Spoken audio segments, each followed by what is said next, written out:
Градоначалникот на општина Кочани Радко Димитровски на пресконференција го најави асфалтирањето на улицата 9 мај кај детската градинка Павлина Велјанова. Во делот на активностите за 2012 година, еве ја отпочнувам една од најфреквентните, најважните улици во градот, тоа е улица 9 мај, и со нејзината реконструкција очекуваме да ги привршиме работите за 2012 година.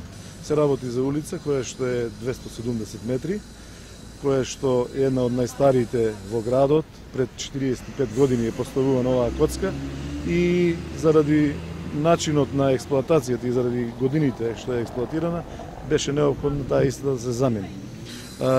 Замената ќе се изврши со асфалтирање, значи наместо коцка ќе имаме асфалт на целата, ќе имаме замена на рабниците на оние места кои што се оштетени и нормално поправање на сите оние површини, сите оние неравнини кои што беа на неа. Во планот е да се заврши, терминот за завршување е месец дена и очекуваме дека изведувачот и порано од тој период ќе заврши оваа улица, бидејќи се работи сепак за едно мощно фреквентно место каде што имаме и детска градинка и каде што цел еден дел од градот се движи по оваа улица. Од секторот за урбанизам започнаа со активностите на улицата 9 мај. Се вадат ивичњаците и се проширува улицата. Од денес започна и вадењето на коцката, пошто следуваат градежните работи за уредување на улицата и нејзина подготовка за асфалтирање.